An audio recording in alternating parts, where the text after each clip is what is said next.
वो कोई मामूली किताब नहीं। अगर आप इसे ना कबूल करें, अगर आप इससे इनकार करें, तो यह आपको वईदें भी सुनाता है। ये इंसान के दिल के अंदर इनकलाब पैदा करने के लिए वईदें भी सुनाता है।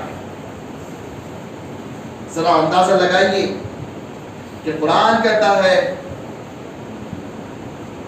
इन्ना बत्शा रब्बिका लशदीद, मेरे रब की पकड़ इंतहाई शदीद है। वैलु यौमइज़िन लिलमुकज़्ज़िबीन, तबाही है उस दिन झुटलाने वालों के लिए, डंडी मारने वालों। इस डराने के साथ पूरे जहन्नम के मंजर को पेश कर देता है। लेकिन जो मानते हैं, जो कबूल करते हैं, तो फिर कुरान उन्हें बशारतें सुनाता है कि अहले जन्नत कैसे रहेंगे, कितने मज़ा में रहेंगे, कितने ऐश और निशात में रहेंगे। कुरान जन्नतियों का पूरा मंजरनामा पेश कर देता है कि कुरान कहता है कि उस दिन जन्नती तो बहुत खुशनसीब होंगे, पेशानियां चमक रही होंगी, उनके दिल में ख्याल आते हैं, उनके ख्याल को पूरा कर दिया जाएगा, आलीशान मसनदें उनको दी जाएंगी, उन्हें बेहतरीन अदरक और ज़ंजबील की शराबें पिलाई जाएंगी, ऐसी शराब जिससे दिमाग खपती नहीं होगा बल्कि उन्हें सुरूर आएगा। ऐसे मसनदों में बिठाया जाएगा जिसके नीचे दूध और शहद की नहरें बह रही हो। मान लिए तो बशारतें हैं, ना माने तो वईदें। ना मानने में अगर जरा सी भी आपको तरद्दुद है, तो फिर रूए जमीन में फैली हुई तमाम निशानियों का तस्करा भी कुरान मजीद करता है और इन तमाम निशानियों को पेश करते हुए कहता है कि इसे पैदा करने वाला अल्लाह रब्बुल आलमीन है, कलाम पैदा करने वाला अल्लाह रब्बुल आलमीन। अफला यंजुरून इलल इब्ली कैफ खुलिकत व इलस समाई कैफ रुफियत, क्या तुम ये ऊंटों को नहीं देखते कि कैसे खलकत बना दी गई है? क्या तुम ये आसमान को नहीं देखते कि कैसे बेसुतून खड़ा कर दिया गया है? क्या तुम ये जमीन को नहीं देखते कि कैसे बिछा दी गई है? क्या तुम ये पहाड़ों को नहीं देखते कि कैसे संतुलन को बरकरार रखे हुए हैं? अगर ये देखते हैं तो फिर कुरान मजीद कहता है कि तुम्हें इस कुरान मजीद में जर्रा बराबर भी शक है। व इन कुंतुम फी रैबिन मिम्मा नज़्ज़लना अला अब्दिना फ़अतू बि सूरतिन मिन मिस्लिही वदउ शुहदा। अगर तुम्हें इस कुरान मजीद में जर्रा बराबर भी शक है तो फिर इसकी ऐसी एक सूरत बना के ले आओ, अपने तमाम हमनवाओं को साथ में ले लो, सिर्फ एक अल्लाह रब्बुल आलमीन को छोड़ो। अज़ीज़ानी गिरामी, इस तारुफ को सुनने के बाद ये याद रख लीजिए कि कुरान मजीद भी इंसान को हिदायत देने वाली है। ये कुरान मजीद के साथ आप जैसा रवैया इख्तियार करेंगे, ये कुरान मजीद आपके साथ वैसा रवैया इख्तियार करेगा। आप अगर इस कुरान मजीद से हिदायत हासिल करना चाहते हैं तो हिदायत मिलेगी। इस कुरान मजीद के जरिए आप रहनुमाई हासिल करना चाहेंगे तो रहनुमाई मिलेगी। आप इस कुरान मजीद के ज़ेरे साया जिंदगी गुजारना चाहेंगे तो आपको इस कुरान मजीद मुकम्मल तौर पे गाइड करता रहेगा कि कहां तबाही है और कहां आपके लिए फलाह और कामरानी है। लेकिन अगर आप इस कुरान मजीद से सिर्फ खैर और बरकत चाहेंगे और अपने घर का दरवाजा खोलने से पहले कुरान खानी करेंगे तो घर में खैर और बरकत आएगी। आप ये चाहेंगे कि कारोबार शुरू करने से पहले दुकान में कुरान खानी कर लिया जाए तो कुरान खानी के बरकत और फयूज से आपकी दुकान में खैर और बरकत होगी। अगर आप ये समझते हैं कि हम खपती हो गए हैं, पागल हो गए हैं, इस कुरान मजीद से शफा हासिल कर ले तो यकीनन कुरान मजीद दम करिए शफा हासिल हो जाएगी। आप चाहते क्या हैं, ये असल मतलूब है। अगर आप इस रूए जमीन पर अल्लाह रब्बुल आलमीन के नायब की हैसियत से जिंदगी गुजारना चाहते हैं, जिस असल हैसियत से अल्लाह रब्बुल आलमीन ने हमें और आपको पैदा किया कि इन्नी जाइलु फिल अर्ज़ि खलीफा, कि आप इस रूए जमीन पे अल्लाह रब्बुल आलमीन के नायब है, खलीफा है, तो कोई भी मुख्तार कुल, कोई भी इख्तिदार रखने वाला जब अपना नायब बनाता है, कोई भी पावर रखने वाला शख्स अपना नायब बनाता है तो पूरी गाइडलाइन देता है। अल्लाह रब्बुल आलमीन ने रूए जमीन पे इंसान को अपना नायब बनाया तो ये कुरान मजीद एक गाइडलाइन दे दिया कि मेरे अहकाम इस तरह नाफिज किए जाएं, मेरा ऑर्डर इस तरह फॉलो किया जाए। इसके जाओ जलाल को जरा महसूस कीजिए कि अल्लाह रब्बुल आलमीन कहता है कि कुरान मजीद किसी पहाड़ पर नाजिल किया जाता तो रेजा रेजा हो जाता, लेकिन हमने इस कुरान मजीद को नबी करीम सल्लल्लाहु अलैहि वसल्लम पे नाजिल किया और आप तक इसलिए पहुंचाया कि अक्लमंदों के लिए नसीहत है, निशानियां है। गोया इसके जलाल को हम ना सिर्फ उठा सकते हैं बल्कि इसके मुताबिक जिंदगी गुजार सकते हैं। भाइयों, इंतहाई अफसोसनाक पहलू यह है, दर्द दिल यह है, तकलीफ का बात यह है कि आज बेशुमार मदारिस कायम हो चुके हैं, जो हुफ्फाज निकल रहे हैं, बेशुमार ऐप इंटरनेट पे अवेलेबल है जो कुरान मजीद की किरात को सुनाते हैं, कुरान मजीद को तर्जुमे को सुनाते हैं, लेकिन कुरान मजीद हमारी जिंदगियों से दूर हो चुका है। मेरे और आपकी जिंदगी में कुरान मजीद की रमक दिखाई नहीं देती। जिन्होंने इस कुरान मजीद को थामा था, जिनके कुलूब में इस कुरान मजीद ने इनकलाब बर्पा किया था, जिनकी जिंदगी कुरान मजीद ने तब्दील कर दी थी, बकरियां चराने वाले वक्त के अमीरुल मोमिनीन बन गए, अरब और अजम के हुक्मरां बन गए। और आज हम कसरत तादाद के बावजूद भी मगलूब हैं, हमारी अपनी शनाख्त खतरे में है। वो मुअज़्ज़ज़ जमाने में मुसलमान होकर और हम ख्वार हुए तारीख गुराह होकर। यहां शायर ने, अल्लामा इकबाल ने तारीख का लफ्ज इस्तेमाल किया, छोड़ देना। हमने कुरान मजीद को छोड़ दिया, हमारा अपना ताल्लुक खत्म हो गया, हमने कुरान मजीद की रूह से अपने आप को तब कर दिया। मेरे और आपकी जिंदगी में सिर्फ अल्फाज बाकी रह गए। मेरे इस तख्त नवाई के लिए माजरा चाहता हूं, हमने सिर्फ अल्फाज को याद रखा, हमने जलाली आयतों को भी याद किया, हमने हिदायत की आयतों को भी याद किया, सिर्फ अल्फाज ज़बान पे बाकी है, असल मतलब और मफहूम से तो हम नाबलद हैं। हम आग रखने के बावजूद भी अंधों की तरह जिंदगी गुजार रहे हैं।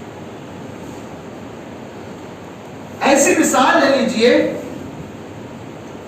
कि हम महाराष्ट्र में रहने वाले जो हिंदी और मराठी को अच्छी तरह पढ़ सकते हैं, किसी दूसरी रियासत में चला जाए, तमिलनाडु में चला जाए, कर्नाटक में चले जाए या आंध्रा में चले जाए, और हम बस का सफर कर रहे हो, बस अड्डे पे खड़े हो और हमारे सामने बस पे तेलुगु में या कन्नड़ा में या तमिल में कोई बस का नाम लिखा है और हमें वो पढ़ते नहीं आ रहे हैं, हम नहीं जानते कि बस कहां जा रही है, लेकिन हम अपने घर से निकले तो हमें अपनी मंजिल मालूम है।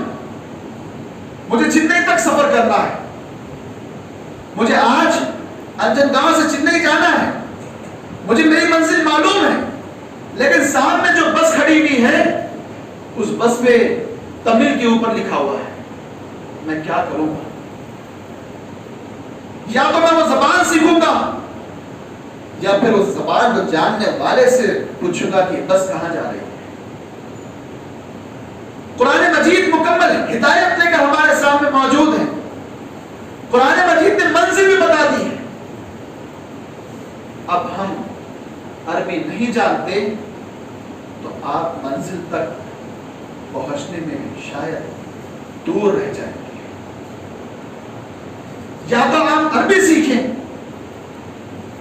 और जो अंबिया के वारिस हैं, जिन्होंने 5-5, 7-7 साल मदारिस में रहकर अरबी सीख कर आए हैं, तो अंबिया की विरासत की जिम्मेदारी उन पर यह है कि वो भाई जो कुरान मजीद को नहीं जानते उन्हें समझाए, उन्हें पढ़ाए।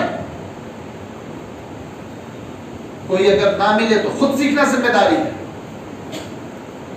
लेकिन इस जिम्मेदारी में भी हमारे उलमाए कराम, मुफस्सिरीन ने, मुफ्तियान कराम ने, हमारे बुजुर्गों ने हम पे एहसान किया है। एहसान ये किया है कि कुरान मजीद के बेशुमार तराजिम और तफासीर तमाम ही ज़बान के अंदर मौजूद है। उर्दू आती है तो उर्दू में मौजूद है, हिंदी आती है तो हिंदी में मौजूद है, मराठी आती है तो मराठी में मौजूद है। आप दुनिया की किसी ज़बान का तो इंतखाब कीजिए। आप अगर पढ़ना चाहें जैपनीज में और चाइनीज में तो उसमें भी तराजिम और तफासिर मौजूद है। अल्लाह हमारे बुजुर्गों की कब्रों को नूर से भर दे। यह एहसान अजीम उन्होंने किया है कि अल्लाह के कलाम को हमारे अपनी ज़बान में ट्रांसलेट करके रख दिया। अब तो एक बदबख्ती होगी साहब कि मुझे मालूम है कि चेन्नई जाना है, चेन्नई की गाड़ी सामने खड़ी है, मैंने पढ़ लिया है, मुझे बता दिया गया है कि चेन्नई की गाड़ी है, और मैं अपना पूरा सामान लाद के उसके सामने खड़े रहूं और ये कहता रहूं कि चेन्नई की गाड़ी है, चेन्नई की गाड़ी है, चेन्नई की गाड़ी है, तो लोग मुझे पागल कहेंगे। या अगर कोई ना कहना वाला रहे तो इतनी तो सच्चाई है कि मैं मंजिल पे नहीं पहुंच पाऊंगा। आपके पास अल्लाह का हिदायतनामा है और आप चाहते हैं कि मैं कामयाब रहूं। किसी भी फर्द को उठा के पूछ लीजिए कि आप जन्नत में जाना चाहते हैं, जहन्नम में जाना चाहते हैं, जहन्नम कहते से थप्पड़ मार देगा। एक शराबी को पूछ लीजिए कि आप जन्नत में जाना चाहते हैं तो वो कहेगा हाँ जन्नत में जाना चाहता हूं। और जो ईमान नहीं रखता उसको पूछ लीजिए कि क्या तू नरक में जलना चाहेगा, वो लड़ने बैठ जाएगा। मंजिल सबको मालूम है कि मुझे कहां जाना है, लेकिन मंजिल पे जाने का तरीका भी मालूम है, फॉलो करना जरूरी है। इसी को कहते हैं रुजू इलल कुरान, कि हम अपनी जिंदगी को कुरान से रुजू कर लें। आज की खिताब आम का, आज की तकरीर का यही पैगाम है कि मेरी और आपकी जिंदगी कुरान मजीद के मुताबिक हो जाए। मैं अपनी जिंदगी का फैसला, मेरा अपनी जिंदगी गुजारने का तरीका, मेरे अपनी जिंदगी के जीने का मकसद कुरान मजीद के मुताबिक जिंदगी गुजारना है। भाइयों, इस पैगाम में ये इख्तिलाफ बिल्कुल भी ना उठे कि आप किसका तर्जुमा पढ़ें, आप किसकी तफसीर पढ़ें। हमारा बस तकाजा यह है कि कुरान मजीद समझ कर पढ़ें। कुरान मजीद अल्लाह रब्बुल आलमीन का पैगाम है। हम वो अरबी मुबीन को अपने माना, मफाहिम और ग्रामर के साथ नहीं जानते तो उलमा और मशाइख ने, मुफस्सिरीन ने एहसान किया है कि उर्दू में उसका तर्जुमा किया है। बस ज़हमत इतनी करना है कि अपनी जिंदगी को संवारना है तो हमें उसे पढ़ना होगा और अमल करना होगा। अगर हम आज अज़्म कर लें, हौसला पैदा कर लें, नीयत कर लें तो यकीन जाने कि बहुत आसान है, बहुत आसान। हम अगर एक आयत, दो आयत रोजाना तर्जुमे और तफसीर के साथ पढ़ना शुरू करें, समझ के पढ़ना शुरू करें और अमल करते चले जाएं तो आसान है। इसे अपने आप के लिए मुश्किल ना बनाएं कि मैं रोज एक पारा समझ के पढ़ूंगा, तर्जुमे से पढ़ूंगा। जिंदगी भर ये काम करना है। जिंदगी भर हमें आखिरी सांस तक अपनी जिंदगी कुरान मजीद के मुताबिक गुजारना है। लिहाजा आइए हम ये अज़्म और हौसला पैदा करें, ये नीयत करें कि मैं आज के बाद कुरान मजीद को समझ के पढ़ूंगा, कुरान मजीद के मुताबिक जिंदगी गुजारूंगा। अज़ीज़ान गिरामी, इस मौके पर यह एहसास आपके सामने रखना जरूरी है कि ये अल्लाह रब्बुल आलमीन की अमानत भी हमारे पास है। इसे सिर्फ अपने तक महदूद न रखें। उम्मत मुस्लिमा के हर एक फर्द की जिम्मेदारी है और कुरान मजीद का यह हक भी है कि कुरान मजीद पे ईमान भी लाया जाए, कुरान मजीद पे तदब्बुर भी किया जाए, कुरान मजीद पे अमल भी किया जाए, साथ ही साथ इस कुरान मजीद को बनी नौ इंसानी के सामने पेश किया जाए। यहां बैठा हुआ हर फर्द अपने पूरे घर को ये तकाजा करे, हुक्म दे, जो कौवाम है वो हुक्म दे, जो बहनें हैं वो माहौल बनाए कि मेरे घर के अंदर कुरान मजीद को समझ के पढ़ा जाएगा। हम अपने दोस्त अहबाब में माहौल बनाए कि कुरान मजीद को समझ के पढ़ें, कुरान मजीद पे अमल करें। जो कुरान मजीद नहीं जानते उनके सीखने का नज़्म करें, कुरान मजीद को याद करने की नियत करें। और जो बिरादरान वतन हमारे साथ रोज उठते हैं बैठते हैं, उन्हें कुरान मजीद की तरफ बुलाएं। एक सवाल बिरादरान वतन की तरफ से बार बार आता है कि इस्लाम बहुत अच्छा है, कुरान मजीद बहुत अच्छी किताब है, लेकिन उसके मुताबिक मुसलमान नहीं होते। हम हिले बहाने करके उन्हें सेटिस्फाई करना चाहते हैं। भाइयों, हमारा तर्ज अमल कुरान मजीद के मुताबिक ना होना एक उमूमी दावत के माहौल बनाने में माने बदला है, रुकावट बदला है। लिहाजा कुरान मजीद की दावत भी जाए, अमल के साथ दी जाए। जब अमल के साथ देंगे तो आप कुरान मजीद पेश करेंगे और आपके अपनी जात कुरान मजीद की तफसीर होगी, माहौल तब्दील हो जाएगा। आइए अल्लाह ताला से दुआ करें कि अल्लाह रब्बुल आलमीन मुझे और आपको हमारी अपनी मुकम्मल जिंदगी कुरान मजीद के मुताबिक गुजारने की तौफीक अता फरमाए। रब्बना तक़ब्बल मिन्ना इन्नका अंतस समीउल अलीम व आखिरु दअवाना बिल्लाहि।